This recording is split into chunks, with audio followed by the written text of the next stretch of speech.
ప్రార్థన. పరిశుద్ధుడైనటువంటి తండ్రి, వందనాలు, కృతజ్ఞతాస్తుతులు. నీ యొక్క ప్రభా నాయన ఉదయకాల సమయంలో నీ వాక్యంలో నుంచి నీ ఆత్మ సహాయంతో నాతోనూ మాతోను తేటగా సూటిగా మాట్లాడి ప్రభుత్వం సహాయం చేయమని యేసుక్రీస్తు నామములో అడుగుచున్నాను తండ్రి. ఆమేన్.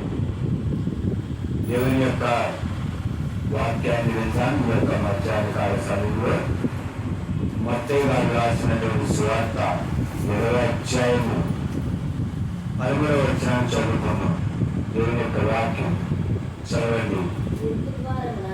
ఇరుకు ద్వారమున ప్రవేశించుడి, నాశనములకు పోవు ద్వారం వెడల్పును, ఆ దారి విశాలమై ఉన్నది. దాని ద్వారా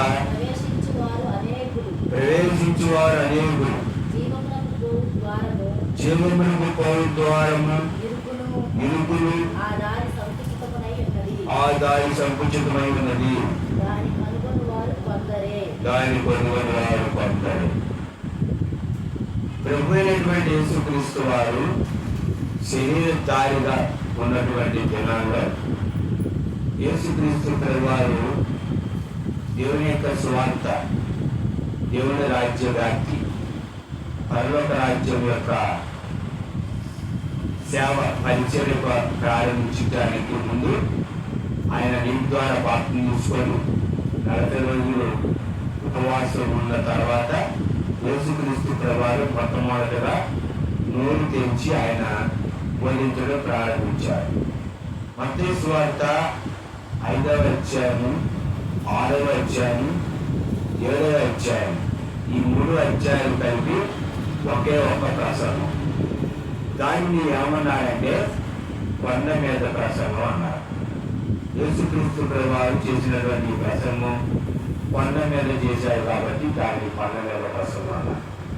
చదవబడినటువంటి వాక్య భాగంలో ఇక్కడ యేసుక్రీస్తు ప్రభువారు 2 దారుల గురించి చెప్తా ఉన్నారు. అంటే 2 ద్వారాలు. అంటే మీకు యేసుక్రీస్తు ప్రభువారు 2 ద్వారాల గురించి చెప్తా ఉన్నారు. మొట్టమొదటి ద్వారం ఏంటంటే ఇరుకు ద్వారం, రెండవ ద్వారం విశాలమైనటువంటి ద్వారం. అంటే పరలోక రాజ్యానికి సంబంధించిన విషయాలను ప్రభువులో యేసుక్రీస్తు వారు మనకు తెలిసినటువంటి దానిలో నుంచి ఆయన మాట్లాడుతున్నారు. 2 ద్వారాలు. ఏమిటి 2 ద్వారాలు? మొదటి ద్వారం ఇరుకు ద్వారం, రెండవ ద్వారం విశాల ద్వారం. ఈ 2 ద్వారాల గురించి ఈ మధ్యాహ్న కార్యక్రమంలో మనం నేర్చుకున్నాం. మొట్టమొదటి ఇరుకు ద్వారమున ప్రవేశించుడి. ఇరుకు ద్వారాన్ని ప్రవేశించాలి అంటే పరలోక రాజ్యానికి వెళ్ళేటటువంటి ఈ ద్వారం అనేది దేవుడు చెప్తున్నటువంటి మాట ఏంటంటే ఇరుకు. ఏంటంటే ఇరుకు, ఇరుకు ద్వారమే. దానిలో ప్రవేశించండి. అందుకని యేసుక్రీస్తు ప్రభువారు ఏమని చెప్పారు? పరలోక రాజ్యం సమీపించింది, వారు మోసుకొని సువార్తను నమ్మండి. సువార్త ప్రకటించారు యేసుక్రీస్తు ప్రభువారు. ఇరుకు ద్వారం మొట్టమొదటి. ఈ ద్వారంలో ప్రవేశించాలి. ఓకే, అందరికీ సువార్త ప్రకటించబడతావు. ఇరుకు ద్వారా ప్రవేశిద్దాం అనుకుంటున్నారు. అయితే దేవుడు చెప్పినటువంటి మాట ఏంటంటే ఇరుకు ద్వారానికి మరొక పేరు యేసుక్రీస్తు ప్రభువారు ఏమని పెట్టారంటే జీవమునకు పోవు ద్వారం. ఏంటి? జీవమునకు పోవు ద్వారం. దానినే పరలోకపు ద్వారం, పరలోక మార్గం. ఇదే ఇరుకు ద్వారం. ఇరుకు ద్వారానికి యేసుక్రీస్తు ప్రభువారు పెట్టినటువంటి మరొక పేరు ఏంటంటే జీవమునకు పోవు ద్వారం. ఇది ఇరుకు ద్వారం. ఈ ఇరుకు ద్వారం ఎక్కడికి వెళ్ళింది? జీవమునకు వెళ్ళింది, పరలోకానికి. అంటే నిత్య జీవానికి వెళ్ళేటటువంటి ద్వారం ఇది. ఈ నిత్య జీవానికి వెళ్ళేటటువంటి ద్వారము ఇరుకు. ఏంటి ఈ ఇరుకు? ఆ దారి సంకుచితమునై ఉన్నది. సంకుచితము అంటే కొంచెంగా ఉందన్నమాట ద్వారం. పరలోక రాజ్యానికి వెళ్ళేటటువంటి ఈ ద్వారం నిత్యము దేవునితో ఉండాలనుకునేటటువంటి ద్వారం ఎలాగుండాలి అంటే సంకుచితంగా ఉంది. అయితే ఇక్కడ రాయబడినటువంటి మాట ఏంటంటే దేవుని యొక్క వాక్యములో దాన్ని కనుగొన్న వారు కొందరే. ఎంతమంది కనుగొంటారంటే దాన్ని? కొంతమందే. దేవుని వాక్యం ప్రకటించబడతా ఉన్నప్పుడు దేవుని యొక్క యేసుక్రీస్తు ప్రభువుని సొంత రక్షణ అంగీకరించాలి, మనసులో మార్పు కలిగి ఉండాలి అని ఆలోచించి నేను చనిపోతే పనులకు వెళ్ళాలి, లేకపోతే నరకానికి వెళ్తాను అని ఆలోచించి దాన్ని తెలుసుకునేవాడు ఎంతమంది వాక్యం చెప్తా ఉంది? కొందరు. దేవుని యొక్క వాక్యము మనకి ఏం చేస్తా ఉందంటే సమాధానం చెప్తా ఉంది కొంతమంది. ఎందుకు? ఇరుకు ద్వారం ప్రవేశించాలి, అది జీవములకు పోయే ద్వారం. ఆ ద్వారం కొంచెం సంకుచితంగా ఉంటుంది. ఎందుకు ఇరుకు ద్వారమున మరి వెళ్ళేటటువంటి వారు కొంతమంది ఉంటారు అని దేవుని వారికి చెప్తాం. ఎందుకు కొంతమంది ఉంటారు? ఇరుకు ద్వారానికి వెళ్ళేటటువంటి వాళ్ళు ఎందుకు కొంతమంది ఉంటారు? దానికి జవాబు మనం చూద్దాం. లూకాసు వార్త 10వ అధ్యాయం చూడండి. దేవుని వాక్యం 27వ వచనం. లూకా 13:27. లూకాసు వార్త 10వ అధ్యాయము 20. చదవండమ్మా దేవుని వాక్యం. 23. ప్రభువా రక్షణ పొందువారు కొద్దిమందేనా అని ఆయన అడగగా ఆయన వారిని చూచి ఇరుకు ద్వారమున ప్రవేశించ పోరాడుడి, అనేకులు ప్రవేశింప జూతులు కానీ వారి వలన కాదని మీతో చెప్పుచున్నాను. యేసుక్రీస్తు ప్రభువారు యెరూషలేములో ప్రయాణమైపోవచ్చు బోధించుతున్నారు. యేసుక్రీస్తు ప్రభువారు బోధిస్తూ పట్టణాలలో గ్రామాలలో సంచారం చేస్తూ అంటే తిరుగుతూ యేసుక్రీస్తు ప్రభువారు బోధిస్తున్నప్పుడు ఒకడు యేసుక్రీస్తు ప్రభు దగ్గరకు వచ్చి ప్రభువా రక్షణ పొందువారు కొద్దిమందేనా అని ఆయన అడుగుగా, ఏంటి కొంతమంది రక్షణ పొందేది, మరి మిగతా వాళ్ళందరూ నరకానికి పోతారా అని యేసుక్రీస్తు ప్రభుని అడుగుతున్నారు. యేసుక్రీస్తు ప్రభు వారు మత్తయి సువార్తలో ఏమని చెప్పారు? దాన్ని కనుగొన్నవారు కొందరే. ఎందుకు కొంతమంది ఎందుకు అనుకుంటారా? ఎందుకు పరలోక రాజ్యానికి కొంతమంది వెళ్తారు?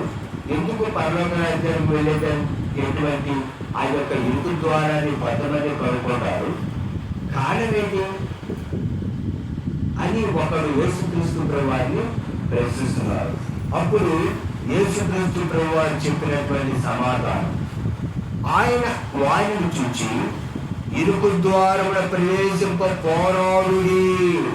ఏం చేయాలంటే ఇప్పుడు పోరాడాలి. ఇరుకు ద్వారంలో నువ్వు ప్రవేశించాలి అంటే పరలోక రాజ్యానికి నువ్వు వెళ్ళాలి.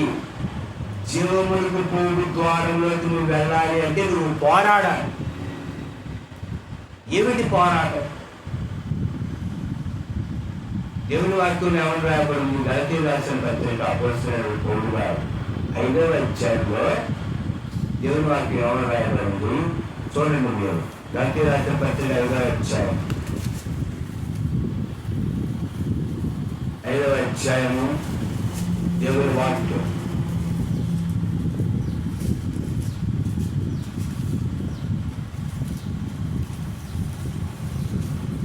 గలతీయులకు రాసిన పత్రిక 5వ అధ్యాయం చూడండి 16వ వచనం. నేను చెప్పినదేమనగా ఆత్మానుసారంగా నడుచుకొని అప్పుడు మీరు శరీరేచ్ఛను నెరవేర్చరు. శరీరము ఆత్మకును ఆత్మ శరీరమునకును విరోధముగా అపేక్షించును. ఇవి ఒకదానికొకటి వ్యతిరేకంగా ఉన్నవి కనుక మీరేమి నిశ్చయించును వాటిని చేయకుందురు. చూసారా, శరీరము ఆత్మ ఆత్మ శరీరానికి విరుద్ధం. శరీరము ఆత్మ, శరీరము బయటికి కనపడుతుంది, ఆత్మ లోపల. ఈ శరీరం ఆత్మకు ఆత్మ శరీరానికి ఉదాహరణ ఏంటంట? విరోధం. కనుక పోరాటం. ఈ పోరాటంలో నువ్వు ఏం చేయాలంటే గెలవాలి. శరీరం ఆత్మకు ఆత్మ శరీరానికి విరుద్ధం. ఆత్మానుసారంగా నడుచుకున్నప్పుడు మీరు శరీరం ఎచ్చను అంటే శరీర కోరికను నెరవేర్చరు. ఈ శరీరం కోరికలు అందుకని అంటే ఆత్మానుసారంగా మనం నడుచుకోవాలి. ఇరుకు ద్వారంలో ప్రవేశించాలంటే పోరాడాలి. పోరాటం. అదేనా? అందరూ ఆలోచించినట్టు ఆలోచించకూడదు, అందరూ చూసినట్టు చూడకూడదు, అందరూ మాట్లాడినట్టు మాట్లాడకూడదు, అందరూ ప్రవర్తించినట్టు ప్రవర్తించకూడదు. మన ఆలోచన వేరుగా ఉండాలి, మన చూపు వేరుగా ఉండాలి, మన మాట వేరుగా ఉండాలి, మన యొక్క ప్రవర్తన వేరుగా ఉండాలి. అప్పుడే పరలోక రాజ్యం. ఇదే పోరాటం. శరీరం ఎలా చేయాలంటే చేయకుండా ఉండాలి, ఆత్మ ఎలా చేయమంటే ఈ శరీరానికి ఆత్మకు పోరాటం. ఈ పోరాటంలో మనం జీవితాన్ని జీవించాలి. అంటే జీవించినటువంటి జీవిత విధానం మనకు కావాలి ఈ శరీరం మీద. అందుకే లోకంలో ఉన్నదంటే అనగా శరీరాశ, నేత్రాశ, జీవోదంభము ఈ తండ్రి వల్ల వచ్చినవి కావు.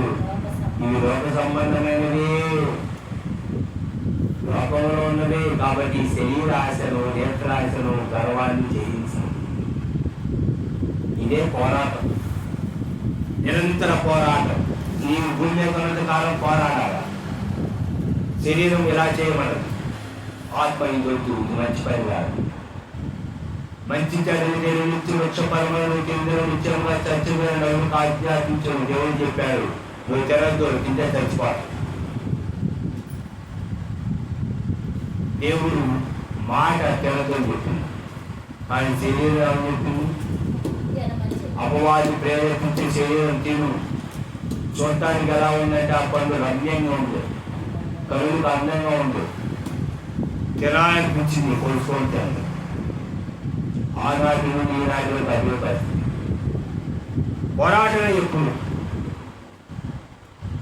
అందుకని దేవుడు అని చెప్తున్నాడు, దేవుడి వాక్యం దృష్టిలో ఆలోచించుకున్నారు. ఒక మాపుల మార్గం ఒక అపహాస్యమైన కూర్చొనక దేవుడు ఏం చెప్తాడంటే వద్దు వద్దు వద్దు అని చెప్తాడు.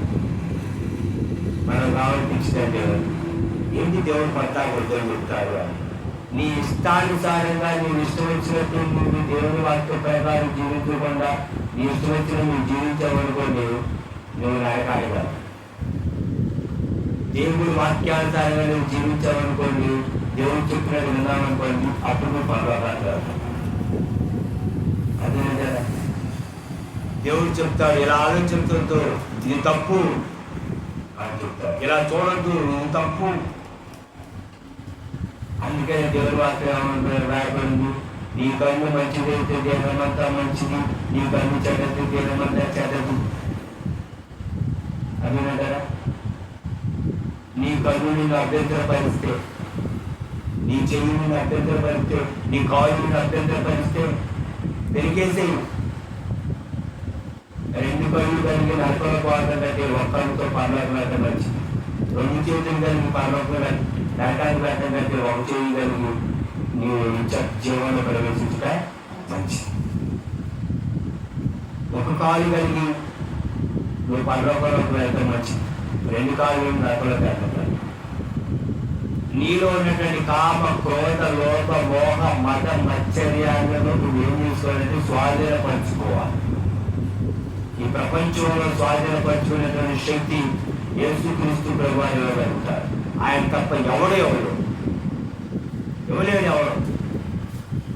అందుకని దేవుడు వాక్యం పెడతా ఉంది. తిమోతికి రాసిన పత్రికలో దేవుడు మనకు ప్రేమ, శక్తి. చూడండి ఒకసారి దేవుని వాక్యం తిమోతికి రాసిన పత్రిక పౌలు గారు అపోస్తలుడైన పౌలు తిమోతికి రాసిన పత్రిక చూడండి. దేవుని వాక్యం తిమోతికి రాసిన పత్రికలో ఉంటుంది. దేవుని వాక్యం చూడండి. అపోస్తలుడైన పౌలు గారు తిమోతికి రాసిన 2వ పత్రిక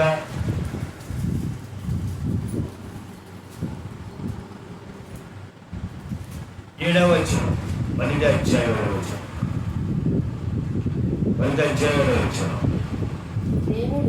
దేవుడు మనకు శక్తియు ప్రేమయు ఇంద్రియ నిగ్రహముకు గల ఆత్మనే ఇచ్చెను గాని పిచ్చితనం గల ఆత్మను ఇయ్యలేదు. చాలు. దేవుడు మనకు ప్రేమ, శక్తి, ఇంద్రియ నిగ్రహ ఆత్మ ఇచ్చాడు. నీ కన్ను, నీ నోరు, నీ శరీరాన్ని స్వాధీనపరచుకోవాలన్నటువంటి ఆత్మని అంతరంలో ఉంది కాబట్టి దాన్ని దేవుడు ఇచ్చాడు. అదే సహించాలి, ఓర్చుకోవాలి, భరించాలి, తట్టుకోవాలి. అందరిలాగా మనం వెళ్ళకూడదు, అందరిలాగా మనం జీవించకూడదు, అందరిలాగా మనం పరిగెత్తకూడదు.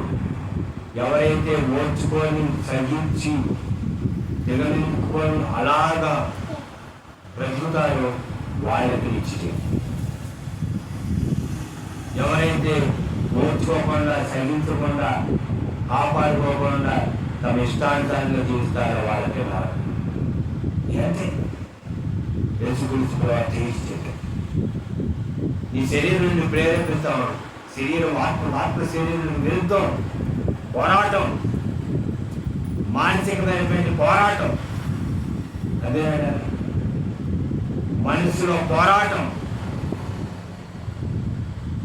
నన్ను చాలా మంది ప్రశ్నిస్తూ ఉంటారు, ఏంటంటే వాళ్ళందరూ ఎట్లా ఉంటాయి, వీళ్ళందరూ ఎట్లా ఉంటారు, మీరు ఎందుకు ఎట్లా ఉంటున్నారు, ఏంటి నేను ఎందుకు అభివృద్ధి చెందట్లేదు, ఎందుకు ఎక్కడ వేసిన ఒకరు అట్లానే ఉంటుంది, ఏంటి పరిస్థితి అంటే అది వాళ్ళు ఉండే విధానం వేరు, నేను ఉండే విధానం వేరు. నేను ఉండే విధానం వాక్యానుసారం, అందుకే నేను ఎలా ఉంటాను. వాళ్ళు ఉండే విధానం వాక్యానుసారం కాదు, అందుకే వాళ్ళు అలా ఉంటారు. తట్టుకొని ఇరుకులు, ఇబ్బందులు, సమస్యలు, శోధనలు, లేమి, బాధ, దరిద్రత వాటన్నిటిని తట్టుకొని ఓర్చుకొని యేసుక్రీస్తు ప్రభు యొక్క ప్రాణత్యాగాన్ని గుర్తించి సహించి వాటన్నిటిలో వచ్చేవన్నిటిని తట్టుకొని నిలబడి ఓర్చుకొని ఈ లోకంలో మన యొక్క యాత్రను ముగిస్తే అప్పుడు వాళ్ళ యుగయుగాలు యేసుక్రీస్తుతో యుగయుగాలు అదే అంతముంది అంత. అందుకే యేసుక్రీస్తు ప్రవాహాన్ని చెప్పారు, ఇరుకు ద్వారాలు ప్రవేశింప పోరాడుడి, అనేకులు ప్రవేశింప చూస్తారు కానీ వారి వల్ల కార్యం మీతో చెప్పుచున్నాను. అనేకులు ప్రవేశింప చూస్తారంట పరలోక రాజ్యం వెళ్ళాలని. ఎంతమంది?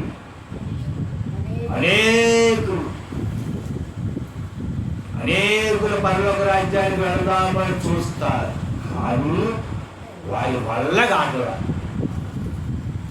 ఎందుకు వారి వల్ల కావట్లేదంటే వారు పోరాడట్లేదు, అందుకే వారి వల్ల కాదు. దేవుడు వాక్యాన్ని ఇచ్చాడు, దేవుడు తన ఆత్మ ఇచ్చాడు. కనుక ఆత్మ సహాయంతో, వాక్యం సహాయంతో మనం ఏమవ్వాలి? పోరాడాలి. ఎవరైతే పోరాడతారో, ఎవరైతే జయిస్తారో వారికి నిశ్చయం. అందుకే యేసుక్రీస్తు ప్రభువు అంటారు, అనేకులు పోరాడాలని చూస్తారు కానీ వారి వల్ల కాదు, వారి వల్ల కాదు. అందుకే చాలా మంది చూడండి అంటూ ఉంటారు, అలా ఉందామనుకుంటున్నారు కానీ ఉండలేకపోతున్నారని. ఎంత ప్రయత్నించినా అసలు కష్టం. పుట్టిన పాత్రని ఉండాలి. అలా ఉండటం నేర్చుకోవాలి. 10 మంది కూతురు మాట్లాడిన వాళ్ళ మధ్యలో కూడా నువ్వు కూతురు మాట్లాడుకొని ఉండాలి. అదే పోరాటం అంటే సమాజంలోకి అదే లోకంలో లోకస్తులతో పాటు మనం కూడా ఉండాలి, కానీ లోకస్తులా ఉండకుండా అలాగే ఉన్నాం. అదే జీవితం అండి, అదే పోరాటం అండి. అదే అంటారా? చాలా మంది అంటారు, ఎవరితో నువ్వు పోరాడవసరా? ఆకాశమైనటువంటి దురాత్మ సమూహాలతో పోరాటం తర్వాత ముందు నీ శరీరంతో నువ్వు పోరాడాలి. ఏంటో శరీరంతోనే పోరాడాలి. ఇక్కడే పోరాటం.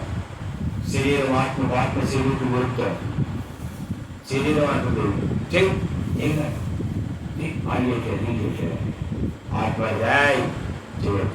సాక్షి పరిశుద్ధాత్మ అది మంచి వాటి కూడా. నువ్వు ఆత్మను దుఃఖపరిచి ఆత్మ చెప్తున్నప్పుడు వినకుండా దేవుని వాక్యాన్ని నువ్వు త్రోసేసి అనుకోవాలి. అప్పుడు నువ్వు ఎవరికి చోటు ఇచ్చినప్పుడు శరీరాన్ని. ఆత్మ స్వాధీనంలో శరీరం ఉండాలి. ఇప్పుడు శరీరం కింద ఆత్మ పైన ఉండాలి. అంతేగాని ఆత్మ కింద శరీరం పైన ఉండదు. ఆత్మ చెప్పినట్టు శరీరం వెళ్ళాలి, శరీరం చెప్పినట్టు ఆత్మ వెళ్ళవాలి. నువ్వు ఆత్మానుసారంగా ప్రవర్తిస్తే అప్పుడు శరీరం ఇచ్చి నెరవేర్చు. శరీరదారిగా ప్రవర్తిస్తే అప్పుడు ఆత్మ పది డౌన్ అయిపో కిందకి వెళ్ళిపోతుంది. క్రైస్తవ విశ్వాస జీవితం అంటే పోరాటం, ఆశాభాషాల జీవితం కాదు.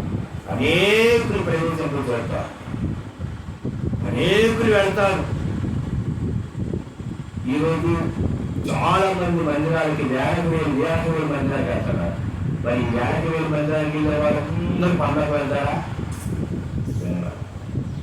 వెళ్ళను. మందిరానికి అయితే 50,000 వెళ్తున్నారు, కానీ పండగ రాజ్యానికి 50,000. అనేకులు పోరాడాలని చూస్తారు, కానీ వారి వల్ల కాదు. వారి వల్ల కాదని మీతో చెప్తున్నారు, వారి వల్ల కాదు. ఎందుకంటే వారు పోరాడాలి. అందుకే దాన్ని కనుక్కున్న వాళ్ళు 19 అనుకుంటారు. దేవుడి వాక్యం ప్రకటించబడినప్పుడు వారి మనసు పొంది బాప్తిని తీసుకొని రక్షించబడిన పరిశుద్ధంగా యథార్థంగా నమ్మకంగా దేవుడి కొరకు జీవించాలి అని నిర్ణయించుకొని ఆ ప్రకారం జీవించేవారు పొందుపడతారు.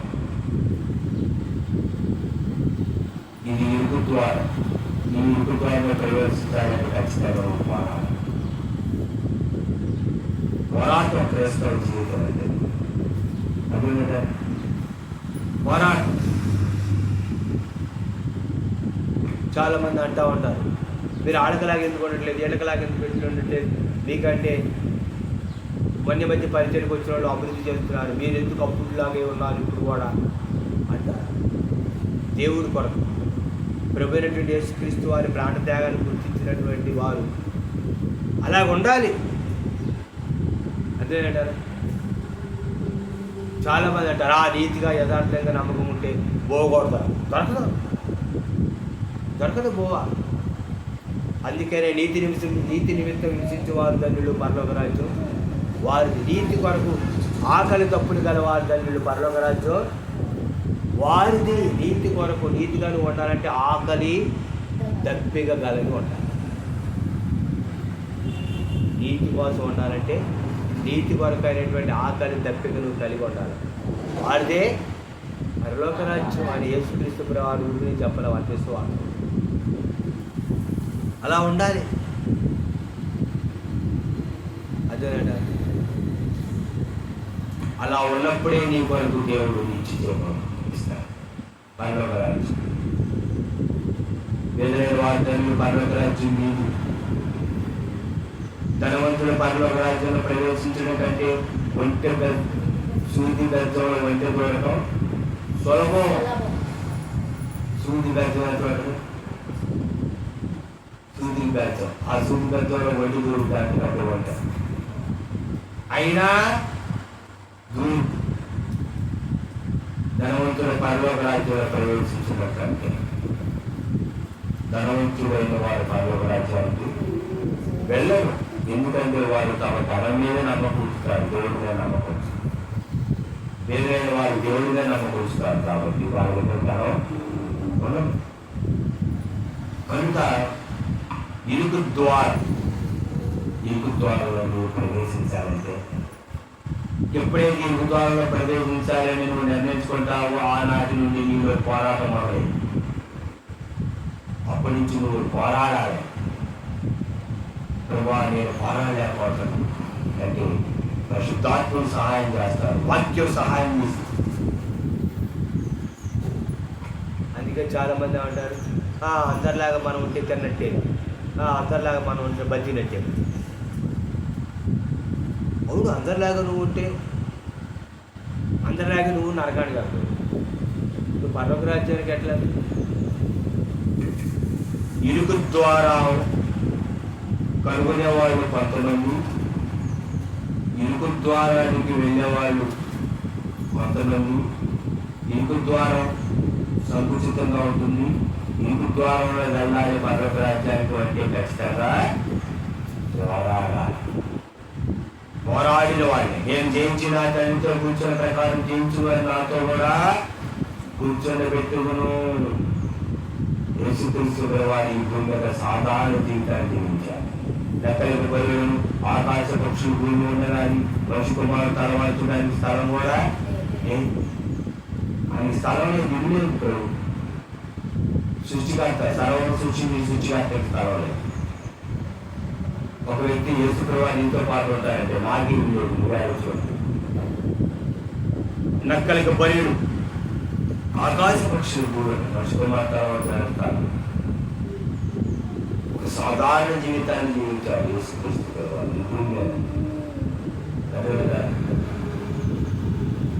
కనుక ప్రభుత్వ యేసుక్రీస్తు అంగీకరించినట్టు మనం వాక్యానుసారంగా జీవించాలి. అప్పుడే మనం పరలోక రాజ్యానికి. సంఘముతో ఆత్మ చెప్తున్న మనం చెబుతున్న వారు వినుగాక. అలా ఉంటేనే నీకు నిత్యజీవం అండి, లేకపోతే నిత్యజీవం అండి లేదు. ఈ ప్రయాస వెళ్తాం. రెండవ విషయం, నాశనములకు పోవు ద్వారము గడలుపును ఆధారి విశాలమైనది. మొదటి ద్వారం నీకు, రెండవ ద్వారం నాశనానికి పోయే ద్వారం. ఇది ఏ ద్వారం అంటే విశాలమైనటువంటి ద్వారం. నాశనానికి పోయే ద్వారం ఎలా ఉంది? వెడల్పు.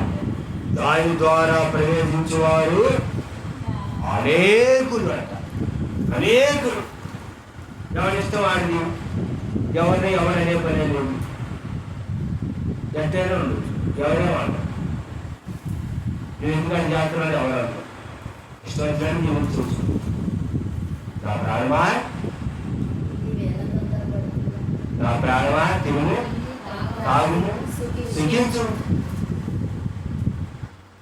అనొచ్చు, తినొచ్చు, తాగొచ్చు, సుఖించు, ఇష్టం జీవించవచ్చు. ఎందుకు అట్లా ఎవరు అనరు, ఎవరు గర్జించరు. అది మంచి పద్ధతి కాదు, ఎవరు చెప్పరు. ఆ దారి విశాలమైనది. చాలా మంది ఆ దారిలో ప్రయాణిస్తూ వెళ్తూ ఉంటారు. అనేకులు వెళ్తూ ఉంటారు. అదేనా అన్నింటి ఎవరు లోపల కదండి. ఏం బాబు తాగుతారు, ఎందుకు నెక్స్ట్ తాగుతారు. అది మంచి పద్ధతి కాదు. ఏం మంచి పద్ధతి అన్నది ఏంటిగా నేను చేస్తాను. నువ్వే నాకు అంటారు. గర్జించేవాడు, బుద్ధి చెప్పేవాడు ఎవరు ఉండరు. ఎవరిష్టం వాడు. మై లైఫ్, నా జీవితం, నా ఇష్టం. My life my rule. నా జీవితం, నా ఇష్టం. నేనే రాజుని, నేనే నచ్చదు. ఎవరైనా పంచుకోరు, ఎవరైనా సమాజంలో లోపం చూడండి, ఎవరిదారు ఎవరు ఎలాగైనా జీవించవచ్చు, లోపంలో నిశ్చోచనకు ఉండొచ్చు, ఎలాగైనా జీవించవచ్చు. కానీ ఈ లోకయాత్ర ముగిసిన తర్వాత నువ్వు వెళ్ళేటటువంటి గమ్యస్థానాన్ని కన్ను మూసిన తర్వాత నువ్వు వెళ్ళి పట్టండి నిత్యవారిగా నిత్య ఎక్కడికి వెళ్ళి. అందుకనే సొలొమోను గారు ఆమెను చూశారు, సూర్యుని కింద జరుగుతున్నది సమస్తము వ్యర్థం, ఒకరు గాలికి ప్రయాసపడ్డారు.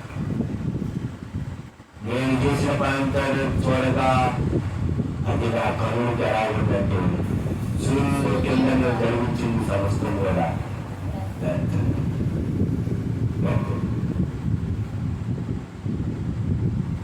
ఈ లోకంలో జీవించిన జీవితం అంతా వ్యర్థం. ప్రభు కొరకు జీవిస్తే అది ఫలితం. కనుక ఈ మధ్యాహ్న కాల సమయంలో దేవుడు మీతో మాట్లాడుతున్నాడు. సహోదరుడా, వెనుగాను కలిచే చోట గంధమున్నది. రెండు దారులు, రెండు ద్వారాలు. అదే కదా, ఈ ప్రపంచం మొత్తం మీద రెండు ద్వారాలు. ఒకటి ఇరుగు ద్వారం, ఒకటి విశాలమైన ద్వారం. ఇరుగు ద్వారంలోకి వెళ్ళేది పొత్తున్నాం, దాన్ని కనుక్కునే వాళ్ళు పొత్తున్నాం. ఎందుకంటే తాగేట వాళ్ళకి పోరాడాలి. నాశనానికి వెళ్ళే ద్వారా కనుక్కునే వాళ్ళు అనేకులు వెడలు. అది నిత్య నరకం, ఇది నిత్య జీవం. ఒక ఫోటో ఉంటుంది, ఒక బొమ్మ. ఆ బొమ్మలో రక్షించబడినటువంటి విశ్వాసి ఇట్లా పరలోకం ముందు ద్వారాలో వెళ్తా ఉంటారు, వీళ్ళందరూ వెనక్కు ద్వారంలో వెళ్తా ఉంటారు. రాజధాని ద్వారా కూడా అది వెళ్తా ఉంటారు. ఈ ఇరుకు ద్వారంలో ఉండేటువంటి వెళ్తున్నటువంటి వ్యక్తులు ఈ ఇరుకు ద్వారం చివరి పర్వత రాజ్యానికి చేర్చి, ఈ రాష్ట్రానికి వెళ్ళేటటువంటి ద్వారం చాలా మంది వెళ్తా ఉంటారు. చివరికి వీళ్ళందరూ టప్పి నరకలు. ఈ ద్వారం గుండా వెళ్ళినప్పుడు నరకలు పడతారు, ఈ ద్వారం గుండా వెళ్ళినప్పుడు పర్వతం పెడతారు. ఈ పర్వత రాజ్యానికి వెళ్ళేటటువంటి ద్వారంలో వెళ్తున్న వ్యక్తులు నరకంలో విశాలమైనటువంటి మార్గంలో ఈ యొక్క ద్వారంలో వెళ్తున్నటువంటి వ్యక్తులకి వెళ్ళిపోతున్నారు, ఆజ్ఞలు పడుతుంటారు. అదేంటి వాళ్ళ జానికి పడిపోతున్నారు అంటే మనం కూడా ఈ ద్వారంలో వదిలిపెట్టి మళ్ళీ ఆ ద్వారంలోకి వెళ్ళిపోతాం. చాలా మంది వెళ్తున్నారు, చాలా మంది వెళ్తున్నారు. మనం కూడా ఈ ద్వారాన్ని వదిలిపెట్టి ఆ ద్వారంలో వెళ్తున్నాం. ఆ బొమ్మ, ఆ ఇమేజ్ అలాగా బోధిస్తా ఉంది. కనుక ఈ యొక్క మధ్యాహ్న కాల సమయంలో రెండు ద్వారాలు, ఒకటి ఇరుగు ద్వారం, రెండు విశాల ద్వారం. ఏ ద్వారంలో నువ్వు వెళ్దాం అనుకుంటున్నావు? ఇరుగు ద్వారాలు నువ్వు కనుగొన్నావు. కొంతమంది ఇరుగు ద్వారాన్ని కనుగొన్నారు, మొట్టమొదటి ఇరుగు ద్వారాన్ని కనుగొన్నారు, రెండోది ఇరుగు ద్వారంలో ప్రవేశించారు. ఇప్పుడు క్రైస్తవ సమాజంలో ఉన్న వాళ్ళందరూ కూడా ఇరుగు ద్వారంలో ప్రవేశించారు. మొట్టమొదటిగా క్రైస్తవ సమాజంలో ఉన్నటువంటి వాళ్ళందరూ కూడా ఇరుగు ద్వారాన్ని కనుగొన్నారు, ఇరుగు ద్వారంలో ప్రవేశించారు. కానీ ఇప్పుడు ఏం చేయలేకపోతున్నారు? వారాడలేకపోతారు. అందుకే యేసుక్రీస్తు వారు అని చెప్పారు, వారి వల్ల కాదు అనేకులు ప్రవేశించు చూస్తారు కాదు, వారి వల్ల. అందుకే పోరాడలేకపోవడం అంటారు. పోరాటం అంటే పోరాటం ఇంకొకరు పోరాటం కాదు, శరీరంతో పోరాడాలి. లోక ఆకర్షణ పద్ధతి, లోకంతో పోరాడాలి. లోకంలో మనుషులతో కాదు, శరీరాశ నేత్రాశ జీవనంతో పోరాడాలి. ఈ శరీరంతో పోరాడాలి. చాలా మంది ఏం చేస్తారంటే పోరాడలేక సత్యం అవుతున్నారు. ఈ ఉద్యోగంలో ప్రవేశించాలంటే పోరాడాలి. నువ్వు పోరాడినప్పుడు అంతిమ విజయం నీ గురించి జయించినప్పుడే. అదే జయించినప్పుడే మనలో కొన్నిసార్లు అమ్మగారు కూడా అంటుంటారు. అదేంటారే కొన్నిసార్లు అమ్మగారు కూడా ఏమంటారంటే వాళ్ళందరూ అట్టుంటే నువ్వు అటువంటి అది ఇది అని అదే అంటారు అంటారు కొన్నిసార్లు సహజంగా. అయినా ప్రభుత్వ క్రీస్తు వారి కోసం ఏం చేయాలి? భరించాలి, తట్టుకోవాలి, అర్థమైన వివరం చెప్పాలి, ఏదైనా చేస్తే అదే అంటారు. కొంతమందికి ఒక విషయం చెప్పినప్పుడు కొంచెం అర్థమైంది, కొంతమందికి ఒక విషయం చెప్పినప్పుడు సగం అర్థమైంది, కొంతమందికి ఒక విషయం చెప్పినప్పుడు చెప్పిన వెంటనే పూర్తిగా కనుక అన్నిటిని తట్టుకొని, అన్నిటిని ఓర్చుకొని, అన్నిటిని సహించి, అందుకని యేసుక్రీస్తు ప్రభువు అని చెప్పారు తెలుసా, అంతం వరకు సహించిన వాడే రక్షించబడు. అంతవరకు ఏం చేసిన వారు?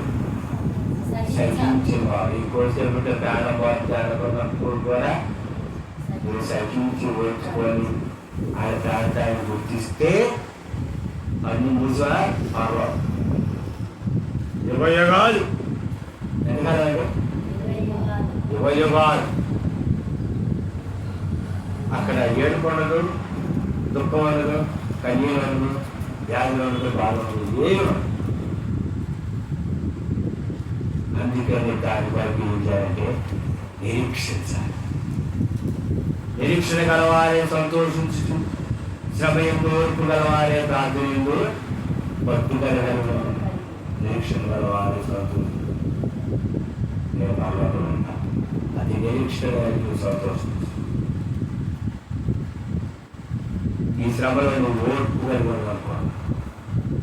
యేసుక్రీస్తు ప్రభువారు ఎలాగైతే సెలవుకు వెళ్ళినారు, సెలవులోకి వెళ్తున్నప్పుడు యేసుక్రీస్తు ప్రభువారు ఆయనకు తెలుసు, ఇక నేను చనిపోతే నేను మాట్లాడతాను.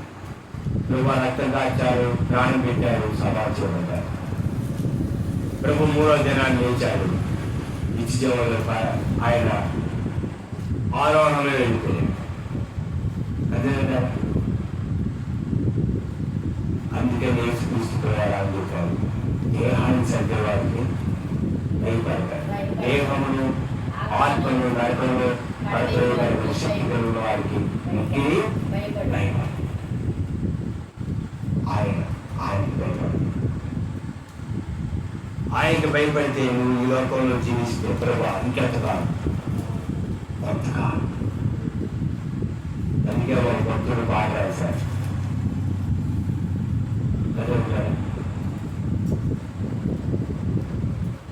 ప్రాణమా కృంగిపోతే ఇంకొంతకాలం, ఎంతకాలం? కొంతకాలం. యేసు మేఘాలపై రాలే ఉంటారు, నిరీక్షణ ఉంచున్నాము. ఎంతకాలం? అందరూ దగ్గరికి వచ్చేసారు.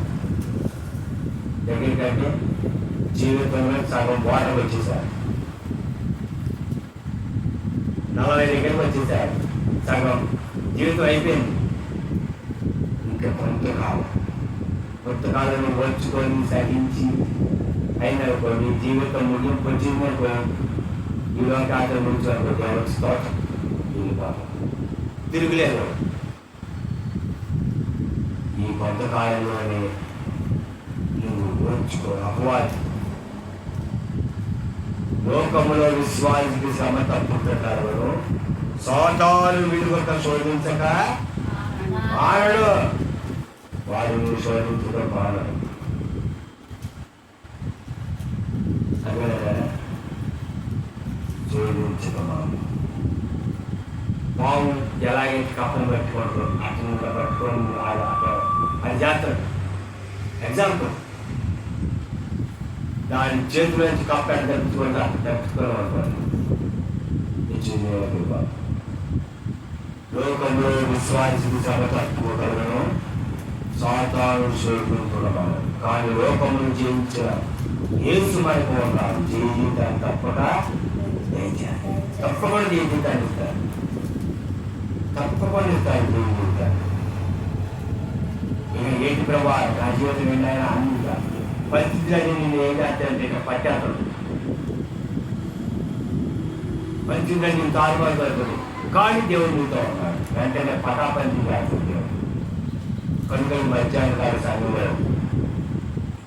ఇరుకు ద్వారంలో ప్రవేశిస్తున్న ఒక సహోదరు నాశనానికి పోయి ద్వారం నరకం. ఇరుకు ద్వారాన్ని కనుక్కున్న వాళ్ళు కొంతమంది, ఇరుకు ద్వారంలో ప్రవేశించే వాళ్ళు కొంతమంది, ఇరుకు ద్వారంలో కనుక్కొని ప్రవేశించి పోరాడే వాళ్ళు కొంతమంది. ఈ కొంతమందికే ఇచ్చించారు, మిగతా వాళ్ళకి నరకం. కనుక మెరుగైనటువంటి యేసుక్రీస్తు వారి యొక్క ప్రాణ త్యాగాన్ని గుర్తించిన దేవుడు ఆయన జయించాడు. ఆయన వైపు చూస్తే నువ్వు జయిస్తావు. ఇరుకు ద్వారంలో నీవు కూడా పోరాడు. అటు కృపాను దేవుడు ప్రకారం నుంచి విశ్వాసాత్మ చెప్తున్న ముందుకు నడుపుతుందాక ఆమె ప్రార్థన చేస్తున్నాం. అందరి నుంచి ప్రార్థన చేస్తున్నాం. ఒక వాక్యాన్ని బట్టి ప్రార్థన. ప్రియ సహోదరుడా, దేవుడు నీతో మాట్లాడిన వారం ఇంతవరకు దేవుని యొక్క వాక్యాన్ని వినండి. యేసుక్రీస్తు దేవుడు రక్షకుడని ఆయన ప్రాణత్యాగాన్ని గుర్తించండి. అంతరంగంలో మార్పు కలిగి ప్రభువైన యేసుక్రీస్తు స్వాతంత్రాన్ని అంగీకరించండి. ఇరుకు ద్వారాన్ని కనుక్కోండి, దానిలో ప్రవేశించండి, పోరాడండి. ప్రభాని గురించి కాక అందరికీ వందనాలు. యేసుక్రీస్తు నామములో దేవునికి స్తోత్రం.